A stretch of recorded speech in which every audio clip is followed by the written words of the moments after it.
निवासी मोतीपुर तिलक राम वर्मा जी। हाँ उस बच्ची के अनुसार में 21वां प्रदान करते हैं। माता जी 21 के बदले 21 लाख निवास करें। हाँ हाँ बच्ची को अमर कर दे 2 साल बाद। का हो सुनो का हो। बताओ 2 साल बाद।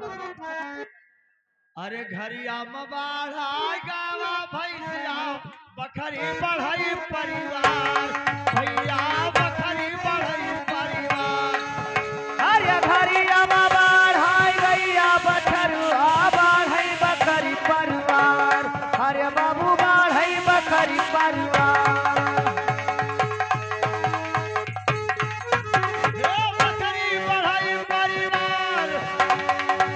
अरे जुगु जुगु जिए तहर पुतवा दुलरुआ जिए कटरवा मालिक जिए कटरवा।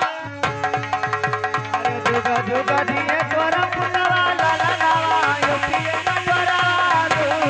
अरे बाबू यो किए कटोरा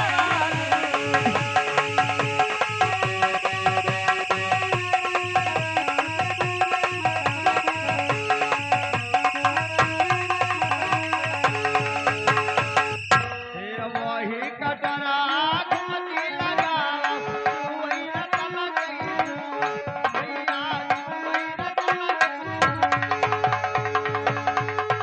अरे वही कटोरा में घुमती लगावा यो चुए रतन के मुंह।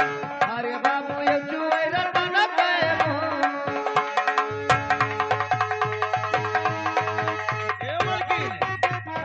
लाल पियर घुनघुनवा नंदोइया राजा मांगे हाँ मांगे खिलाए रहा। लाए रहा। हाँ अरे रामा बांधे हैं दुअरवा हथिया घोड़वा।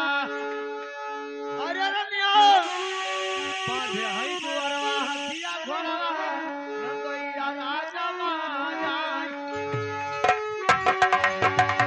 राम बांधिया दुअरवा हाथी घोड़वा नंदोइया राजा मांगई हो।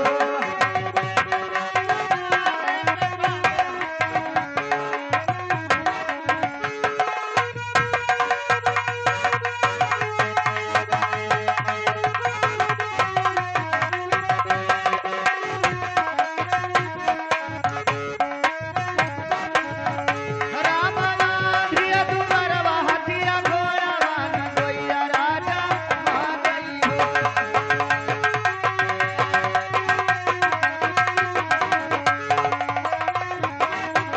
नंदोइया राजा मांगई हो।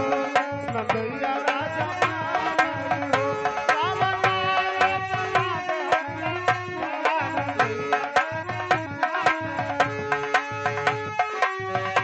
हे मलकिन बेटे वो गोल और रुपया काहे नहीं देती। काहे नहीं देती? शिपरा से टुक ए तू है अगर दे दे है। रुक रे। शिपरा से टुकटुको बैठ के आई। अच्छा तके मतलब ओके भरवा। 20 रुपया लाग है। अच्छा अभी तो ना हो गया 40। और क्या पहले सुनो। हाँ हाँ। और शिपरवा आस्किया कट खाई है। अच्छा यानी आस्की और टूटू के भाड़ा यही नाते नहीं दे। यही रहते नहीं देते। और यार का कहते हैं भैया नंदोई जी। अरे बोलिया लई बोली हमारे सराजा। अच्छा बोलई का नहीं जानो। अरे सरा तो हया पतियारा लो भाने तू ही कर कया।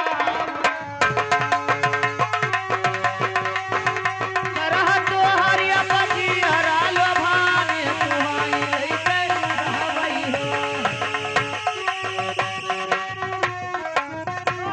तू ही का लइके रहबई हो।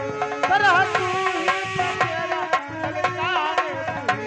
हेलो ये आगे हमारे श्रीमान जी। आगे हमारे श्रीमान जी छुटकू वर्मा निवासी मोतीपुर बच्ची के अनुसार में 51 रुपया प्रदान करते हैं। माता जी 51 के बदले 51 लाख निवास करें। कहना क्या है? बगिया फुलवारी हमारे श्रीमान जी का हरे रखें। और 2 साल बाद भैया फिर पर रही छन। हाँ और छुटकू भैया क्या पर रही छन मोतीपुर नाचे चले खे। अतः मुड़नवा तक कब करी है हो। चिंता ना करो बरहम नस्बों के बाद मुलनो नस्बों। हाँ तब अब की लड़का पैदा हो।